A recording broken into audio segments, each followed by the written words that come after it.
Welcome to mathematician channel. இன்றைக்கி நம்ம என்ன பார்க்க போகிறோம் அப்படின்னா டார்க் அப்படின்ற கான்செப்ட் தான் பார்க்க போகிறோம். டார்க் உங்களுக்கு ஆல்ரெடி நீங்கள் படிச்சிருப்பீங்க. Force, displacement, torque, angular momentum இந்த மாதிரி படிச்சிருப்பீங்க. இதில் நம்ம டார்க் வந்துட்டு பர்டிகுலராக பார்க்க போகிறோம். அது மேத்தமெட்டிக்கலாகவும் அது எங்கே யூஸ் ஆகும், அதுக்குள்ளே சம்மு வந்துட்டு நான் அடுத்த வீடியோவில் போடுறேன். இப்போ இந்த வீடியோவில் டார்க் அப்படின்னா என்னென்னு பார்த்துருவோம். டார்க் அப்படின்றது அது ஒரு குவான்டிட்டி, ஓகேங்களா. இன்னும் சொல்ல போனால் ஒரு வெக்டார் குவான்டிட்டி, அதாவது வேல்யூஸும் இருக்கும், டைரக்ஷனும் இருக்கும். ஸோ ரெண்டும் இருக்கிறத வெக்டார் குவான்டிட்டின்னு சொல்லுவோம், ஓகேங்களா. இந்த ரொட்டேஷ்னல் ஃபோர்ஸோடைய மெஷர்மெண்ட்டு வந்துட்டு நம்ம எடுக்கிறது தான் இந்த டார்க்.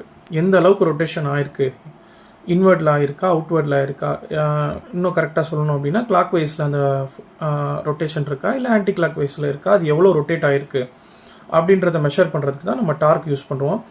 இப்போ வந்து நீங்கள் டே டு டே லைஃப்பில் பார்த்தீங்கன்னா பைக்கு வாங்கியிருப்பீங்க இல்லை கார் வாங்கியிருப்பீங்க. அப்போ வந்து என்ன சொல்லுவாங்க அப்படின்னா, இது வந்து எவ்வளோது டார்க் கொடுக்கும் நியூட்டன் மீட்டரில் உங்களுக்கு போட்டிருப்பாங்க. 250 டார்க்கு, 300 நியூட்டன் மீட்டர் அந்த மாதிரி போட்டிருப்பாங்க. ஸோ அப்போ வந்து இந்த டார்க் வந்துட்டு இந்த மாதிரி அப்ளிகேஷனுக்கு எவ்வளோ ரொட்டேஷன் ஆகுது அப்படின்னு மெஷர் பண்ணுறதுக்கு தான் நம்ம யூஸ் ஆகுது. இப்போ நான் ஒரு சின்னதாக ஒரு வீடியோ போடுறேன். அந்த வீடியோ வந்துட்டு நீங்கள் பாருங்கள். அதாவது நான் என்னோடய ஹேண்ட் கெஸ்டர் பண்ணியிருப்பேன். அதாவது நம்மளுடைய ரைட் ஹேண்டை வந்துட்டு ஒரு கதவில் வந்து ஸ்ட்ரெச் பண்ணிவிட்டு 3 ஃபிங்கரை வந்து ஆப்போசிட் ஈச் அதர், அதாவது மியூச்சுவலி பெர்பெண்டிகுலர் ஈச் அதராக நான் வந்துட்டு ஸ்ட்ரெச் பண்ணியிருப்பேன். ஸ்ட்ரெச் பண்ணும்போது இந்த மிடில் ஃபிங்கர் வந்து ஃபோர்ஸை வந்து டிஃபைன் பண்ணும், ஓகேங்களா. அப்புறம் இந்த 4 ஃபிங்கர் இருக்குல்ல, அதாவது ஆட்காட்டி விரல் வந்து எதை இது பண்ணோம் அப்படின்னா அந்த ஆக்சிஸ் பாயிண்ட், அதாவது கதவுடைய ஹிஞ்ச் இருக்குல்ல, கதவுடைய ஹிஞ்சு அந்த பிளேனார் சர்ஃபேஸ், அந்த சர்ஃபேஸை வந்து டிஃபைன் பண்ணும்.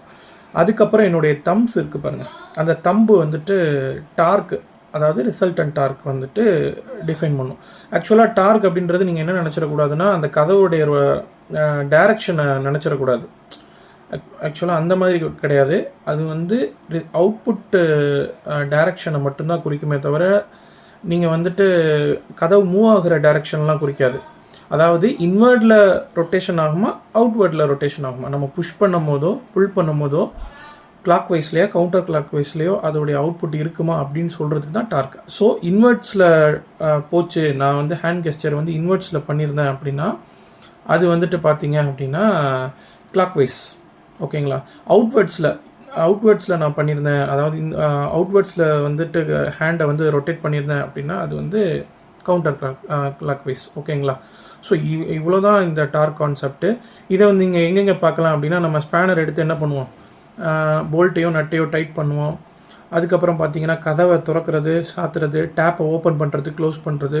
ஸோ எல்லாத்துக்குமே இந்த டார்க் அப்படின்ற விஷயத்தை வந்துட்டு நம்ம வந்து குவான்டிஃபை பண்ணுவோம், ஓகேங்களா. இப்போ இவ்வளோ தான் டார்க்கு. இதுக்கு இன்னும் நிறையா நம்ம வந்துட்டு அப்ளிகேஷன்ஸ் இருக்குது, அதெல்லாம் நம்ம பின்னாடி பார்த்துக்கலாம். ஸோ இதை வச்சு வெக்டார் அல்ஜிப்ராவில் சம் இருக்குது, ஓகேங்களா. அந்த சம்மை வந்து அடுத்த வீடியோவில் நான் போஸ்ட் பண்ணுறேன். இந்த டார்க் கான்செப்ட் புரிஞ்சிருச்சு அப்படின்னா நீங்கள் வந்துட்டு மேற்கொண்டு வந்து இமேஜின் பண்ணி பாருங்கள். ஒவ்வொரு இதுவும் அந்த ரொட்டேஷ்னல் ஃபோர்ஸில் இருக்கிற எல்லாத்தையுமே பாருங்கள். இப்போ எக்ஸாம்பிளுக்கு இன்னும் பர்டிகுலராக சொல்லணுன்னா ஃபேன் ரெகுலேட்டரு. ஸோ அதை நீங்கள் வந்து கிளாக் வைஸில் ரொட்டேட் பண்ணுறீங்களா, ஆன்டி கிளாக் வைஸில் ரொட்டேட் பண்ணுறீங்களா, அப்புறம் ஸ்க்ரூ பண்ணுறது, டைட் பண்ணுறது, இந்த மாதிரி நிறையா இருக்குது. அதே மாதிரி கதவை வந்துட்டு திறக்கிறப்ப, டோர் நாப்பை திறக்கிறப்ப அதையும் என்ன பண்ணுவோம், நம்ம ரொட்டேட் பண்ணி தான் திறப்போம். ஸோ இதே மாதிரி குக்கரு மூடியை திறக்கிறதா இருக்கட்டும். ஸோ எல்லாத்துக்குமே இந்த டார்க் அப்படின்ற ஒரு கான்செப்ட்டு நீங்கள் எங்கெங்கெல்லாம் ரொட்டேஷனல் ஃபோர்ஸ் யூஸ் பண்ணுறீங்களோ அங்கெல்லாம் வந்துட்டு வரும். ஸோ இதில் ஒரே ஒரு சின்ன விஷயம் என்னென்னா, அந்த லெங்க் இருக்குது பாருங்கள், டார்க்குடைய ஃபார்முலா பார்த்தீங்க அப்படின்னா ஃபோர்ஸ் இன்ட்டு டிஸ்பிளேஸ்மெண்ட், ஓகேங்களா. அதாவது அந்த டிஸ்பிளேஸ்மெண்ட் அப்படின்றது ஆக்சிஸ் பாயிண்ட்லேருந்து நம்ம கொடுக்குற ஃபோர்ஸ் எங்கே பிடிச்சி கொடுக்குறோமோ, அந்த ஆப்ஜெக்டை பிடிச்சி கொடுக்குறோமோ அந்த டிஸ்டன்ஸை தான் சொல்லுவாங்க. இதை வந்து ஆர்னு டிஃபைன் பண்ணுவாங்க. ஸோ அதாவது எஃப் இன்ட்டு ஆர்னு சொல்லுவாங்க. வெக்டாரில் போட்டோம்னா, அதாவது டைரக்ஷனோட மென்ஷன் பண்ணி போடணும் அப்படின்னா எஃப்ஆர் சைன் தீட்டான்னு போடுவோம், ஓகேங்களா. ஸோ வந்துட்டு இவ்வளோ தான் டார்க்கு. இது புரிஞ்சிச்சு அப்படின்னா உங்களுக்கு வந்து ஈஸியாக அந்த வெக்டார் அல்ஜிப்ராவில் இருக்கிற சம்ஸ் புரியும்னு நினைக்கிறேன், ஓகேங்களா. ஸோ வந்துட்டு இந்த வீடியோ பிடிச்சிருந்துச்சுன்னா உங்களுக்கு வந்துட்டு லைக் பண்ணுங்கள். என்னோடய சேனலை சப்ஸ்கிரைப் பண்ணி பார்க்கல அப்படின்னா சப்ஸ்கிரைப் பண்ணிவிட்டு பாருங்கள், எனக்கு சப்போர்ட் பண்ணுங்கள். உங்களுக்கு எதுவும் டவுட்ஸ் இருக்குது அப்படின்னா எனக்கு வந்து கமெண்ட்ஸில் எழுதி அனுப்புங்க. உங்களோட ஃபீட்பேக்கு வந்து எழுதி அனுப்புங்க. Okay bye, thank you.